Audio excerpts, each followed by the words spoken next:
सौभरी, दया की मूर्ति भगवान सौभरी ऋग्वेद के ऋषि हैं।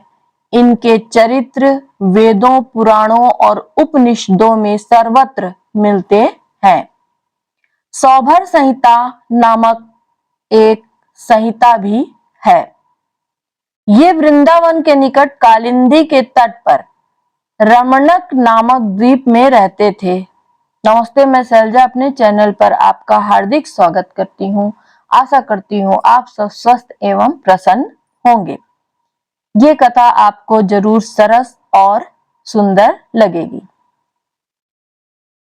जो आजकल सुनरक नामक नाम से प्रसिद्ध है, ये यमुना जी के जल में डूबकर हजारों वर्ष तक तपस्या करते रहे। एक बार मल्लाहों ने मछली पकड़ने के लिए जाल डाला। मछलियों के साथ जाल में ये स्वयं भी फंसकर चले आए। मल्लाहों ने समझा कोई बड़ा भारी मत्स्य फंस गया है और उन्होंने ऊपर खींचा तो मालूम हुआ ये तो महर्षि सौभरी हैं। मल्लाह बड़े घबराए। ऋषि ने कहा, भाई, हम अब तुम्हारे जाल में फंस गए हैं, तुम हमें बेच दो। मल्लाहों की हिम्मत कहाँ थी। ऋषि के आग्रह करने पर वहां के राजा आ गए। ऋषि को भला कौन मोल ले सकता है, इनका मूल्य कौन सी वस्तु से आंका जा सकता है। अंत में ऋषि के सुझाने पर यह निश्चय हुआ कि गौ के रोम रोम में अनंत देवताओं का निवास है। राजा ने गौकों को बदले में लेकर ऋषि को मुक्त कराया। मल्लाहों को उन्होंने और भी बहुत सा धन दिया। एक बार ऋषि ने देखा कि गरुड़ देव उनके स्थान के समीप मछलियों को खा रहे हैं।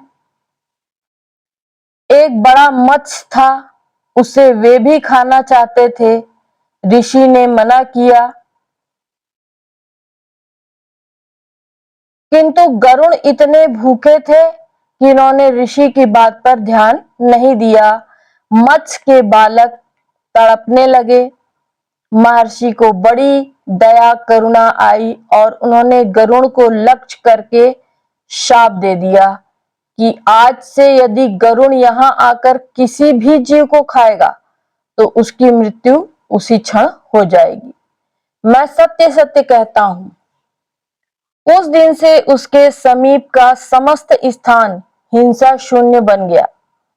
वहां कोई भी जीव हिंसा नहीं कर सकता। एक बार की बात है कि रमण के द्वीप के रहने वाले सर्पों ने सलाह की कि गरुड़ हमारे समस्त परिवार का बड़ी निर्दयता से संहार करते हैं, अतः उनके पास पारी पारी से सर्प जाया करें और उन्हें बलि दिया करें। ऐसा करने से शीघ्र ही कुल का नाश ना होगा। यह बात समस्त सर्पों ने स्वीकार कर ली। वे बारी बारी गरुड़ के पास जाने लगे। एक दिन कालिया नाग की बारी आ गई। वह गया और गरुड़ की बलि को स्वयं ही खा गया। उस पर गरुड़ बड़े क्रोधित हो गए। वे नाग पर झपटे। कालिया अपनी जान लेकर भागा और भगवान सौभरी की शरण में गया। ऋषि ने उसे आश्रय देते हुए कहा, यहाँ तुम्हें किसी भी बात का भय नहीं, यहाँ गरुड़ तुम्हारा कुछ भी नहीं बिगाड़ सकेगा। उस दिन से कालिया भगवान सौभरी के आश्रम के समीप ही रहने लगा। इसलिए उस स्थान का नाम अहिवास और उसके समीप रहने वाले भगवान सौभरी ऋषि के वंशज अहिवासी कहलाए। ऋषि के विवाह की भी एक बड़ी ही मनोरंजक कहानी है। ऋषि सदा जल के भीतर ही समाधि लगाकर तपस्या करते थे। एक बार जल के भीतर ही भीतर उनकी समाधि भंग हो गई। वहां उन्होंने देखा कि एक मत्स्य अपनी स्त्री के बड़े साथ बड़े सुख से विहार कर रहा है।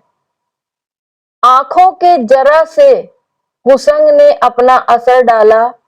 उसी दिन ऋषि के मन में संकल्प उठा, देखो ये जलता जंतु होकर कैसा सुख भोग रहे हैं, हम तो मनुष्य का शरीर पाकर भी इस सुख से वंचित हैं।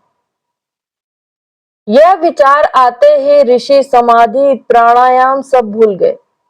जल से बाहर निकले। उन दिनों महाराजा मांधाता अयोध्या में राज्य करते थे। ऋषि सीधे उन्हीं के पास पहुंचे।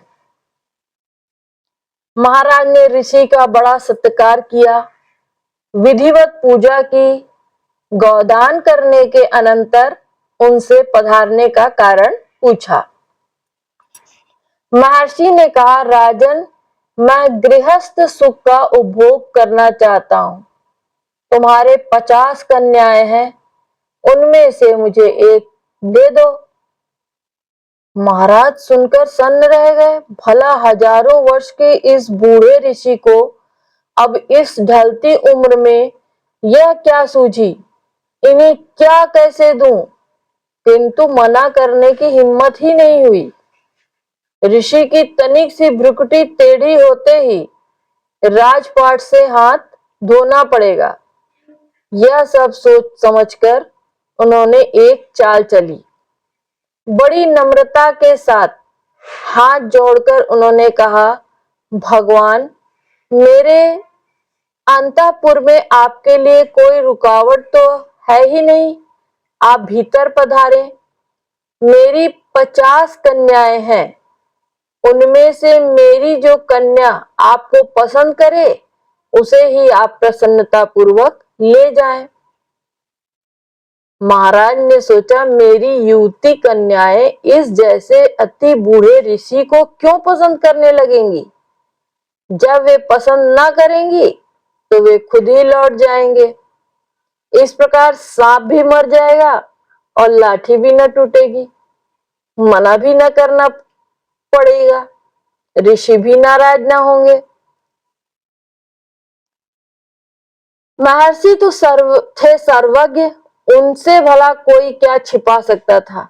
वे महाराज के भाव को ताड़ गए। तपस्या के बल से वे नई सृष्टि रच सकते थे। उन्होंने झट से अपना रूप परम सुंदर युवा स्था संपन्न बना लिया। रनवास में जाते ही 50 की 50 कन्याएं उन पर मुग्ध हो गईं। राजा को अब क्या आपत्ति थी? 50 कन्याएं ऋषि के अर्पण कर दी। उन सबको लेकर ऋषि अपने आश्रम पर आए। विश्वकर्मा को आज्ञा दी। बहुत जल्दी 50 महल बने। फिर क्या था, बात की बात में समस्त स्वर्गीय सुखों से युक्त 50 महल बन गए। उनमें सब प्रकार की सुखोभोग सामग्रियां थी। योग बल से 50 रूप बनाकर ऋषि उनके साथ गृहस्थ सुख का उपभोग करने लगे। प्रत्येक के 10-10 पुत्र हुए। उन पुत्रों के भी पुत्र हो गए। बड़ा परिवार होने से भांति भांति के झंझट, भांति भांति की नित्य नई उपाधियां होने लगी। अब तो ऋषि को होश हुआ, अरे यह मैंने क्या किया। तनिक देर विषयी मत्स्य का संसर्ग होने से मैं भी विषयी बन गया। विषयी जनों के क्षण भर के संग का ऐसा दुष्परिणाम। यह सोचते ही वे चिल्लाकर कहने लगे, अरे यह मेरा पतन तो देखो। मैं वृत्त में तत्पर सच्चरित तपस्वी था। जल के भीतर मत्स्य के प्रसंग को देखकर मैंने इतने दिन के प्राप्त किए हुए अपने ब्रह्मा तेज के विषय भोगों के पीछे खो बैठा। मुमुक्षु पुरुष को मैथुन में लगे हुए प्राणियों का साथ कभी नहीं करना चाहिए। यदि सब प्रकार से न छोड़ सके तो बाहर की इंद्रियों से ही छोड़ दे। बिल्कुल एकांत में रहकर अनंत प्रभु में चित्त लगाकर उनके प्यारे भक्तों का सत्संग करना चाहिए। निसंग होना ही यतियों के लिए मुक्ति मार्ग है। संग से सारे दोष उत्पन्न होते हैं। दुसंग में से योग में आरूढ़ हुए योगी तक गिर जाते हैं। तो फिर अल्प सिद्धि वाले जीवों की बात ही क्या है।